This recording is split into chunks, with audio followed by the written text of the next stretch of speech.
ಇಂದ ರಾಮಕೃಷ್ಣ ಅವರಿದ್ದಾರೆ. ರಾಮಕೃಷ್ಣ ಅವರೇ, ನಾನು ಹೇಳೋದೇನಂದ್ರೆ ಸ್ಮಿತಾ ಅವರೇ, ಇದೊಂದು ಕ್ರಿಸ್ಮಸ್ ಸರ್ಕಾರ ಅಂತ.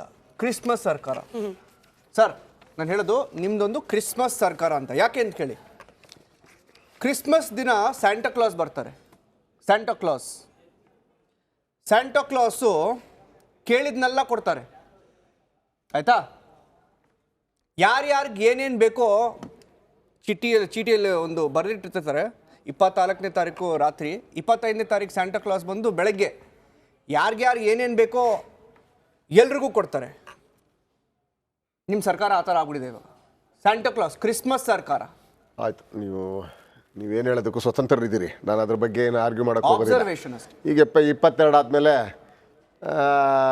ರಾಮನ್ ಟೆಂಪಲ್ ಓಪನ್ ಆಗುತ್ತೆ, ಅಲ್ಲೂ ನಮ್ಗೆ ಏನೇನು ಬೇಕೋ ಎಲ್ಲ ಸಿಗುತ್ತೆ. ಆ ಪ್ರಶ್ನೆ ಬೇರೆ. ಅದು ಕ್ರಿಶ್ಚಿಯನ್ದಾಗಲಿ ರಾಮಂದಾಗಲಿ ಎಲ್ಲ ಆಗಲಿ ಏನೇನು ಬರಬೇಕೋ ಅದು ಪ್ರಜಾಪ್ರಭುತ್ವದಲ್ಲಿ ಎಲ್ಲನೂ ಸಿಗುತ್ತೆ. ಇಲ್ಲಿ ಇರ್ತಕ್ಕಂಥದ್ದು ಒಂದೇ ಇವತ್ತೇನು ಟಾಪಿಕ್ ಅಂದರೆ DCM ಅಂತ ಹೇಳಿದ್ರಿ. DCM ಹುದ್ದೆಗಳು ಈಗಾಗಲೇ ಕರ್ನಾಟಕದಲ್ಲಿ 13 ಜನ DCMಗಳಾಗಿದ್ದಾರೆ. 1993ರಿಂದ ಮೊದಲುಗೊಂಡು ಇಲ್ಲಿವರೆಗೂ 13 ಜನ ಆಗಿದ್ದಾರೆ. ಕಾಂಗ್ರೆಸ್ಸಿಂದ 3 ಆಗಿದ್ದಾರೆ, BJPಯಿಂದ 5 ಆಗಿದ್ದಾರೆ, ಇನ್ನು ಉಳಿದಂಥವ್ರು ಬೇರೆ ಬೇರೆ ಪಾರ್ಟಿನಲ್ಲಿ ಆಗಿದ್ದಾರೆ. ಹಾಗಾಗಿ ಹುದ್ದೆ ಕೊಡ್ತಕ್ಕಂಥದ್ದು ಬಿಡ್ತಕ್ಕಂಥದ್ದು, ಇಲ್ಲ ಹುದ್ದೆ ಬೇಕು ಅಂತ ಕೇಳ್ತಕ್ಕಂಥದ್ದು ತಪ್ಪಲ್ಲ.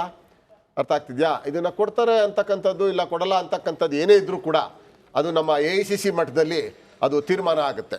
ಸುರ್ಜೇವಾಲಾ ಅವರು ಬಂದಿದ್ದರು, ಎಲೆಕ್ಷನ್ ವಿಚಾರವಾಗಿ ಮಾತಾಡೋದಕ್ಕೆ ಬಂದಿದ್ದರು. ಹಾಗಾಗಿ MP ಎಲೆಕ್ಷನ್ ಇರೋದ್ರಿಂದ ಆ ವಿಚಾರ ಬಂದಾಗ ಆ ಸಭೆಯಲ್ಲಿ ಅದನ್ನು ಹೇಳಿದ್ದಾರೆ. ಯಾರೋ ಒಬ್ರು ಕೇಳಿದ್ದಾರೆ, ಸರ್ ಈ ಥರ ಕೊಟ್ಟರೆ ನಮಗೆ ಎಲೆಕ್ಷನ್ಗೆ ಅನುಕೂಲ ಆಗುತ್ತೆ, ಯಾಕೆಂದರೆ BJPಲಿ ಒಂದು ಒಕ್ಕಲಿಗರನ್ನ ಪಾರ್ಟಿ ಅಧ್ಯಕ್ಷರು ಮಾಡಿದ್ದಾರೆ, ವಿರೋಧ ಪಕ್ಷ ಒಕ್ಕಲಿಗರು ಕೊಟ್ಟಿದ್ದಾರೆ, ಪಾರ್ಟಿ ಅಧ್ಯಕ್ಷರನ್ನ ಲಿಂಗಾಯತರು ಮಾಡಿದ್ದಾರೆ. ಹಾಗಾಗಿ ಅನ್ಯಾಯ ಕೋಮಿನವ್ರಿಗೆ ಯಾರಿಗೂ ಒಳ್ಳೆ ಅತ್ಯುತ್ತಮವಾದಂಥ ಸ್ಥಾನಗಳು ಸಿಕ್ಕಿಲ್ಲ, ನಮಗೆ ನೀವು ಕೊಡೋದೇ ಆದರೆ ಓಟ್ ತಂದು ಕೊಡ್ತೀವಿ ಅಂತೇಳಿ ಹೇಳಿದ್ದಾರೆ. ಹಾಗಾಗಿ ಅದೇನು ಇರ್ತಾ ಅಂತಕ್ಕಂಥದ್ದು ಇನ್ನೂ ಪೂರ್ಣ ಪ್ರಮಾಣದ ವಿಷಯ ಗೊತ್ತಿಲ್ಲ. ಪ್ರಜಾಪ್ರಭುತ್ವ ಬ್ಲಾಕ್ ಮೇಲ್ ಯಾರ್ದು ನಡೆಯಲ್ಲ ರೀ. ಅದು ಯಾವುದೇ ಪಕ್ಷದಲ್ಲಿ ಯಾರೇ ಆಗ್ಲಿ, ಅದು ಪಾರ್ಟಿ ಅಂದ್ಮೇಲೆ ಪಾರ್ಟಿನೇ ಹೊರತು ಪಾರ್ಟಿಲಿ ಇರ್ತಕ್ಕಂಥ ವ್ಯಕ್ತಿಗಳು ಯಾರು ದೊಡ್ಡವರಲ್ಲ. ಪಾರ್ಟಿ ದೊಡ್ಡದಾಗ್ತದೆ, ಯಾರು ಕೂಡ ಏನು ಹೇಳೋದಕ್ಕಾಗೋದಿಲ್ಲ. ಅದು ಏನೇ ಇದ್ರೂ ಕೂಡ AICC ಮಟ್ಟದಲ್ಲಿ ತೀರ್ಮಾನ ಆಗುತ್ತೆ. AICC ಮಟ್ಟದಲ್ಲಿ ತೀರ್ಮಾನ ಒಂದು ಬಾರಿ ಆದ್ಮೇಲೆ ನಾವೆಲ್ಲ ಕಾರ್ಯಕರ್ತರು ಎಲ್ಲ ನಾಯಕರುಗಳು ತಲೆಬಾಗಿ ಶಿರಸಾವಹಿಸಿ ಮಾಡಬೇಕು. ಈಗ ಆ ಸ್ಥಿತಿ ಇನ್ನೂ ಬಂದಿಲ್ಲ ಅಂತಕ್ಕಂಥದ್ದು 1.5-2 ನಿಮಿಷ ನೀವೇ ಮಾತನಾಡಿದ್ರಿ. ಪ್ರಾಬ್ಲಮ್ ಏನಂದ್ರೆ ಸಮಯುಲ್ ಅವರೇ, ನೀವು ಒಳಗೊಂಡಂತೆ ರಾಜ್ಯದ ಜನರೆಲ್ಲರೂ ಕೂಡ ಗಮನಿಸಿದ್ರು one and only powerful DCM. ಇದಕ್ಕೋಸ್ಕರ ಕಮ್ಮಿ ಸರ್ಕಸ್ ನಡೆದಿತ್ತಾ? ಚುನಾವಣೆ ಫಲಿತಾಂಶ ಬಂದ ಮೇಲೆ ದೆಹಲಿ ಟ್ರಿಪ್ಗಳೆಷ್ಟು, ಅಲ್ಲಿ ಪರೇಡ್ ಆ ಮನೆಯಿಂದ ಈ ಮನೆ, ಈ ಮನೆಯಿಂದ ಆ ಮನೆ ಪರೇಡ್ ಎಷ್ಟು, ಕಷ್ಟಪಟ್ಟಿದ್ದು ಕಮ್ಮಿ ಇತ್ತಾ? ಒಂದು ಈ ಡೆವಲಪ್ಮೆಂಟು ಮತ್ತು ಈ ಡೆವಲಪ್ಮೆಂಟಿನ ರೀತಿ ನೋಡಿದ್ರೆ ಒಂದು ಮೇಜರ್ ಡೆವಲಪ್ಮೆಂಟು ಕಾಂಗ್ರೆಸ್ಸಲ್ಲಿ ಆಗ್ತಾ ಇದೆ ಅಂತ ನಮಗೆ ಮೇಲ್ನೋಟು ಕಾಣಿಸುತ್ತೆ. ನೀವು ಲೋಕಸಭೆ ಹತ್ತಿರ ಬಂದಾಗ ಟಿಕೆಟ್ ಹಂಚಿಕೆ ಪ್ರಕ್ರಿಯೆ ಏನಿರುತ್ತೆ, DCC ಮೀಟಿಂಗ್ಸ್ ಇರುತ್ತೆ, ಅಲ್ಲಿಂದ ರೆಕಮೆಂಡ್ ಮಾಡ್ತಾರೆ, ಸ್ಟೇಟ್ ಕಮಿಟಿಗೆ ಬರುತ್ತೆ, ಅಲ್ಲಿಂದ ರೆಕಮೆಂಡ್ ಮಾಡಿ ಸೆಂಟ್ರಲ್ ಸ್ಕ್ರೀನಿಂಗ್ ಕಮಿಟಿಗೆ ಹೋಗುತ್ತೆ. ಪ್ರೊಸೀಜರ್ ಅದು.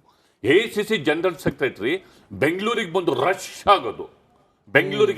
ಆಗೋದು ಮತ್ತು ಬೆಂಗಳೂರಲ್ಲಿ ಮಂತ್ರಿಗಳ ಮೀಟಿಂಗ್ ಕರೆದು ಇಡೀ ಮಂತ್ರಿಗಳಿಗೆ ಡೆಲ್ಲಿಗೆ ಬನ್ನಿ ಅಂತ ಎಲ್ರಿಗೂ ಬರಕ್ಕೆ ಹೇಳೋದು.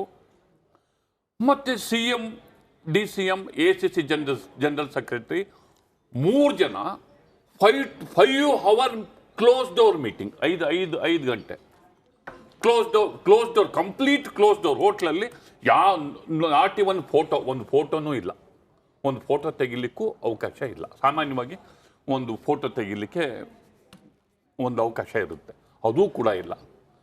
ಈ ಡೆವಲಪ್ಮೆಂಟೇ ತೋರಿಸುತ್ತೆ some major big developments are happening in